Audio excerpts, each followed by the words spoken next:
Coming up, one of South Korea's biggest shipbuilding companies could soon be bought for $1.4 billion as Hanwha Group is looking to acquire Daejeon Shipbuilding and Marine Engineering. What does this mean and what's led to this deal? Are South Korea and the U.S. to blame for North Korea's hostilities in the region?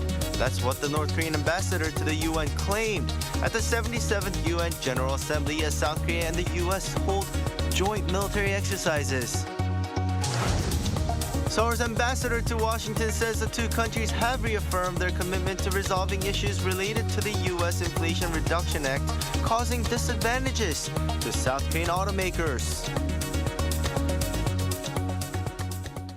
Good morning. Welcome to New Day at Arirang. South Korea's Hanwha Group is in the process of acquiring one of the country's major shipbuilders, Daejeon Shipbuilding and Marine Engineering, or DSME, for around $1.4 billion. And if there are no other bids to better Hanwha's, the conglomerate will become the next owner of the world's fourth largest shipbuilder by order backlog. The final bidder will be decided before the end of this year. Our Shin starts us off this morning. South Korea's seventh-largest conglomerate Hanwha Group has moved a step closer to becoming the next owner of Daejeon Shipbuilding and Marine Engineering, or DSME. That's according to the state-run lender Korea Development Bank, DSME's biggest shareholder and creditor, on Monday. It said Hanwha signed a tentative agreement on Monday to purchase Daejeon's newly issued stocks worth 2 trillion Korean won, or around $1.4 billion. This would make Hanwha the biggest shareholder with a stake of 49.3%. At the same time, KDB would be left with a 28.2% stake in the shipyard. However, the final investor may change as the KDB has decided to conduct a sale in a so-called stalking horse format, where interested parties compete with bids at higher prices or conditions to the preliminary bidder, in this case Hanwha, ahead of an open auction. The KDB will then decide the final investor by the end of this year. And if all goes according to plan, DSME, the world's fourth largest shipbuilder by order backlog, is expected to have a new owner after 21 years in its present form. The KDB took over DSME after the shipbuilder went bankrupt following the collapse of its parent company, Hanwha Group, under heavy debt in 1997. Hana had previously tried to buy DSME in 2008, but the attempt failed due to the global financial crisis. Next to try was Hyundai Heavy Industries, which was also unsuccessful due to a veto from the EU's antitrust regulator, who cited that deal would hurt competition. Meanwhile, Hanwha said that it is planning to finalize the agreement by the end of November. It added that it is expecting cooperation from the defense and eco-friendly energy industries. Shin, Arirang News. The OECD cuts next year's GDP growth outlook for most G20 countries. Such a grim picture was drawn in the wake of the prolonged Ukraine war. Shinzo Abe helps us look beyond the digits. The OECD draws another grim picture for the world economy. In its interim economic outlook titled "Paying the Price of War" on Monday, the OECD expects the global economy to grow 2.2% next year, down 0.6 percentage points compared to the previous projection made in June. In fact, the outlook for nearly all nations in the G20 economies was cut, except for Turkey, Indonesia, and Britain. The Paris-based organization says the world economy has lost momentum in the wake of the Ukraine war, saying the conflict aggravated inflationary pressure when the cost of living was already rising quickly. The OECD also points out that the COVID-19 pandemic and recent monetary tightening by major countries as factors that put additional upward pressure on inflation worldwide. In particular, it says the soaring prices of energy and food caused by the war are likely to slow the global economic recovery throughout next year. Countries that are hit hardest by the war-driven energy crisis, such as those in the euro area and the U.S., are among those seeing the sharpest drops. The OECD slashes the euro area's economic outlook for next year to 0.3%, that's down 1.3 percentage points from the previous forecast. The U.S. is expected to see a 0.5% growth, that's also down from the June estimate of 1.2%. Meanwhile, it projects headline inflation to ease from 8.2% this year to a little over 6.5% in 2023 in the G20 economies. This came as it expects headline inflation to peak in the current quarter in most major economies before it declines in the upcoming quarter and throughout 2023. However, it added next year's annual inflation will remain well above central bank targets in most countries. As for projections for South Korea, the figures were the same as the OECD's biennial report released last week. It says the South Korean economy will grow 2.8% this year and 2.2% the following year. As for the inflation outlook, 5.2% for 2022 and 3.9% for 2023. Last week, it said uncertainties surrounding the world have clouded the South Korean economy. 신세벽, Arirang News. South Korea could soon be over the worst of the high inflation. Consumers in the country are still anticipating high inflation in the coming months, but those expectations are lower than last month, with the expected inflation figure dropping for 2 months in a row. According to the Bank of Korea's survey of roughly 2,500 households in September, which was released on Tuesday, expected inflation for the next 12 months stood at 4.2%. That's down 0.1 percentage point compared to August, which saw a first all-month drop from the all-time high figure recorded in July. Consumer sentiment improved a touch as well. The composite consumer sentiment index for September came to around 91.4, up 2.6 points from a month earlier. But the figure is still well below 100, meaning the public is more pessimistic than optimistic about the economy. While addressing the 77th UN General Assembly in New York, North Korea's permanent representative to the UN blamed the U.S. for growing hostilities in the region. Kim Yo-sun has the latest. North Korea has slammed the U.S. for escalating tensions on the Korean peninsula with its joint military drills with Seoul. Obviously, this is an extremely dangerous act of igniting the fuse to drive the situation on the Korean peninsula to the brink of war.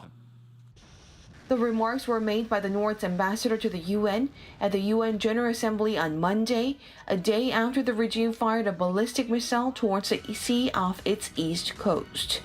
Kim Sang also stressed that North Korea is caught in a vicious cycle of tension and confrontation due to the U.S.'s growing hostility toward the regime. Kim also strongly criticized what he called, quote, U.S.-centered international order. The rules-based international order advocated by the US is no less than a US-centered international order permeated with unilateral and hegemonic American values. He then went on to explain that the regime rejects UN resolutions as an infringement of its sovereign right to self-defense and space exploration. He elaborated that the North has never recognized such resolutions that were made unilaterally by the US. While Kim did not touch upon South Korea during his speech that lasted for about 20 minutes, he did praise the regime for programs that ended the COVID-19 pandemic in North Korea in some 100 days. Kim Yo-sun, Arirang News. Seoul's ambassador to Washington, Jo Tae-yong, says that the leaders of South Korea and the U.S. have reaffirmed their commitment to resolving issues and concerns arising from the Inflation Reduction Act. While speaking to reporters on Monday, Cho added that the two allies are discussing ways to offset any possible damage caused by the legislation to South Korean car producers. South Korea has been expressing concerns over the new U.S. bill, since it only offers tax benefits to electric vehicles assembled in North America. The police, fire department, and National Forensic Service will start investigating on Tuesday a mall fire that left 7 people dead in Daejeon.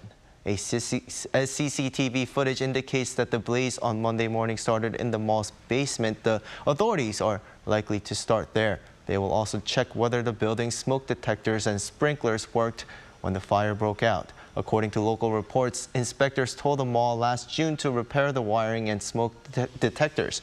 The victims of the fire were delivery, cleaning, and disaster prevention workers on the basement floor, and no customers were present as the fire started at around 8 a.m. before the opening of the mall. The fire was completely put out by 3 p.m. on Monday. Some pet dogs and their owners in Seoul are doing more than just taking a walk around the city. They're on patrol, serving to protect the community while out and about. Lee Shi-yu joined them in action. At Gyeonggi Line Forest Park in Mapogu District in Seoul, a group of pets and their owners are out on a special mission. The team, called the Hachi Patrol, serves to protect their community through patrol activities. And the name comes from Hachi, Seoul City's mascot, while patrol is a combination of the words pet and patrol. The aim of the Hachi Patrol program is for community members to keep a watch over their neighborhoods and look out for any danger while out on their ordinary walks with their pets. Seoul City and City's Autonomous Police Commission first launched a pilot operation of the program back in May. A total of 64 teams of pets and owners participated in the initial launch, which received great feedback from both the participants and the community. This led to an official launch of the program in September in 9 Seoul districts. Not just any pet owners or pets can become a part of the Hachi Patrol. Pet owners need to submit a written application, and pets must pass a selection test that gauges their ability to listen to orders. Pets must be able to understand and follow instructions like telling them to sit and wait. They must also be able to remain calm in unexpected situations while out on patrol duty. Over 660 teams of pets and pet owners applied to participate, but only 248 made the cut. When a patrol team spots potential danger, like these pieces of broken glass, they take a picture of the site. Then they report it to the police using a mobile application. Participants say they cherish the special opportunity. Now, I take a second look at things I used to pass right by. I now report when street lights aren't lit, and when I'm out on patrol late at night, and when women walk alone, I can walk near them to ensure their safe return home. I think it's great.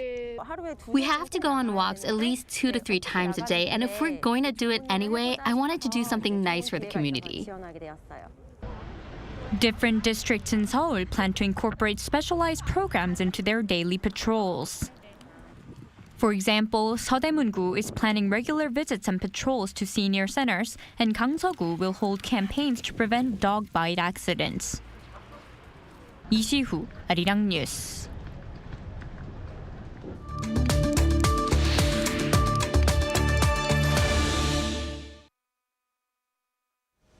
It's time for On Point, where we speak to experts to delve deeper into some of the key issues in the spotlight right now. With the number of daily COVID-19 cases on a decline, South Korean health authorities lifted the outdoor mask mandate on Monday. And now, the question remains, which will be the next virus prevention measure to be removed? For more, we have Professor Howard Lee of Seoul National University with us this morning. Good morning, Professor. Good morning to you too. Always good to have you on the show. First, the outdoor mask mandate being lifted was a step closer to a return to normality. Do you think it was a bold move by the government or something that was always going to be the first measure to be lifted? No, I don't see that as a bold move at all. Rather, it was late to remove the ban altogether. It should have come much earlier, I think. Mask wearing has become a ritual in South Korea, which means it has been strongly ingrained in people's mind. That's why people were still wearing masks outdoors, although the government lifted the ban several months ago when certain conditions were met. To me, it just indicates people have yielded up their own decision instead of weighing risks in a self-directed manner. This is so cultural in Korea. The government may set a guideline, but it is eventually we who have to make our mind and do it anyway. Anyway, the government has done the right thing to lift the ban this time. Now let's talk about indoor masking, which still remains. When do you think it will be considered okay to lift that too? Maybe early next year. This government is very strong in keeping the indoor face mask policy. Maybe because there's no tool left with them to fight against COVID-19. Maybe they are so concerned about another surge. However, The policy has to be flexible, and I don't think indoor face mask is as effective as it used to be, or the way the government believes it will be. Many of us have been vaccinated already, and we have many tools to fight, such as vaccines and antiviral medications right now. Non-mandating indoor face mask is particularly important to younger children because masks prevent them from reading facial expressions of others. And this is a big, big problem. It simply keeps them from building emotional bond with other people. And that's a serious missed opportunity for our children to grow up as kind and caring adults.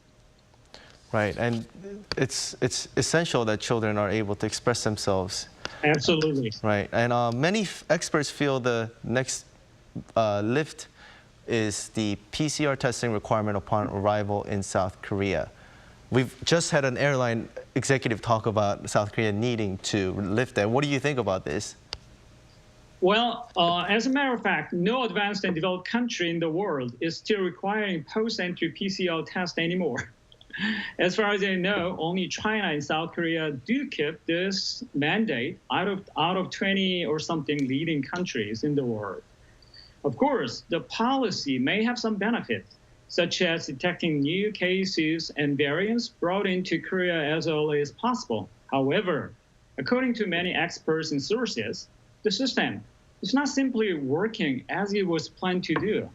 Only 60% of incoming travelers follow this policy, and there is no practical way whatsoever to implement this to all travelers. In contrast, it has bad effects on many areas. Air ticket price has been skyrocketed. Foreigners are hesitant to come to Korea, all of which I think collectively undermine the economy in this country. It should be stopped as soon as possible.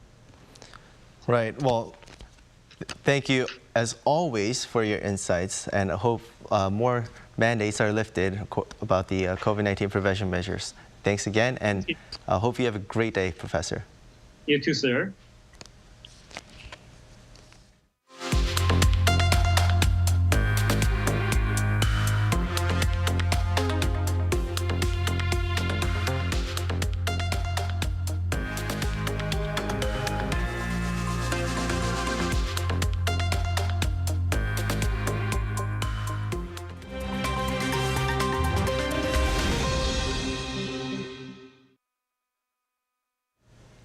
For a look at the news from around the world, we now turn to our Matthew Ashley, standing by at the Arirang newsroom. Good morning. Good morning to you, Daejeon. Let's start in Japan, as the world leaders have gathered for the funeral of the country's former leader, Shinzo Abe. Well, that's right, Daejeon, set to take place on Tuesday, 2 p.m. local time in central Tokyo. The state funeral of Shinzo Abe is expected to see thousands of attendees from around the world. Now, as the country's longest-serving prime minister, Abe is only the second PM since World War II to receive a state funeral. The funeral is intended as a show of respect and to unify the nation in the face of his tragic death. The former PM was assassinated on July 8th while campaigning in Nara for the upper house elections. Still, the ceremonial send-off is not without controversy. Recent surveys show roughly 60% of respondents oppose the funeral. Many cite the large taxpayer bill, which could be upwards of $11 million, while others question its legality. The pushback has hit current Japanese PM Fumio Kishida, whose approval rating fell after he pushed for the funeral to be green-lit. Now, dozens of Iranians have been killed over 10 days of protests against the country's strict morality laws. Official numbers show the death toll has reached 41, but independent groups say it is higher. The protests were sparked by the death of 22-year-old Mahsa Amini on September 16th after she was detained by Iran's morality police for not wearing a hijab correctly. Despite a warning from President Ibrahim Raisi of decisive action without leniency, protests have continued, with hundreds of demonstrators taken into custody. Armed forces have met protests with tear gas and live ammunition, and those demonstrating have set fire to government buildings and police vehicles. Some female protesters have also burned their hijabs and cut their hair. Now, former U.S. intelligence contractor turned whistleblower Edward Snowden has been granted Russian citizenship. This follows the signing of a decree by Russian President Vladimir Putin on Monday. In a tweet uploaded on Tuesday, Snowden expressed a relief at a little stability and asked for privacy. The 39-year-old, who faces U.S. espionage charges, fled to Russia in 2013 after leaking classified documents. Those documents showed the U.S. National Security Agency had conducted surveillance on millions of Americans' phone records. That surveillance was later ruled unlawful. Snowden's lawyer says that as he hasn't served in the Russian military, he won't be called up in Russia's partial mobilization. And in our final story, a NASA satellite has deliberately crashed into an asteroid. The mission is a test that could one day prevent deadly asteroids from hitting Earth. Called the Double Asteroid Redirection Test, or DART, the spacecraft crash was the first test to see if a crash can alter the course of an asteroid. Roughly 1 hour ago, DART hit a 160-meter-long space object, roughly 11 million kilometers from Earth. The object was not on a collision course for our home planet and was chosen because it is easily observable. DART was traveling at a speed of 21,600 kilometers per hour when the impact occurred. NASA will now begin observing if the impact altered the asteroid's course.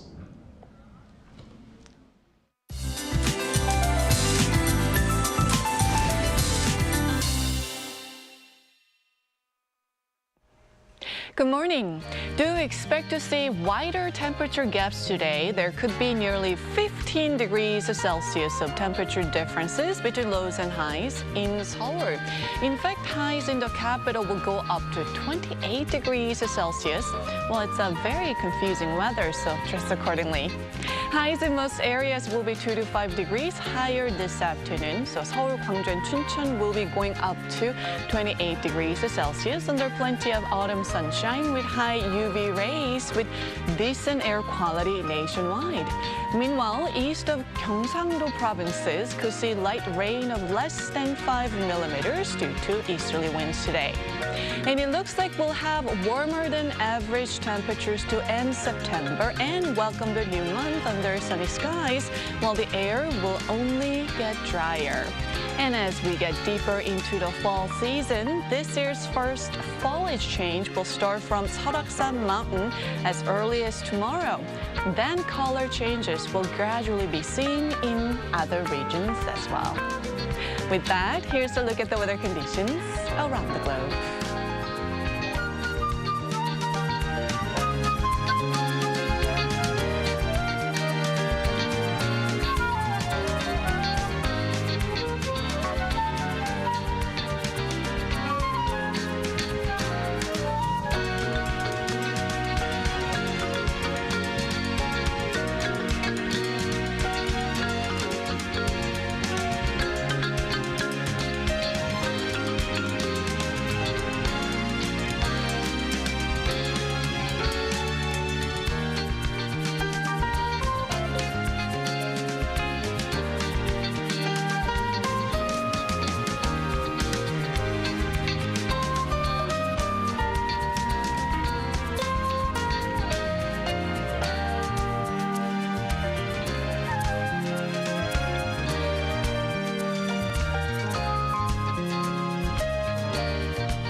That wraps up today's New Day at Arirang. We'll be back tomorrow for Wednesday's edition at the same time. Please stay with us for more updates throughout the day. Have a lovely day or evening wherever you are, and take care.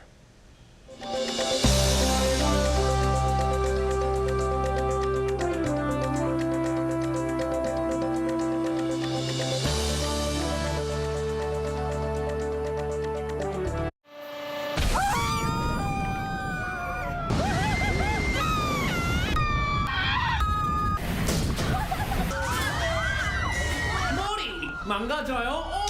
구겨져요 신발 날아가요 요리 튕겨요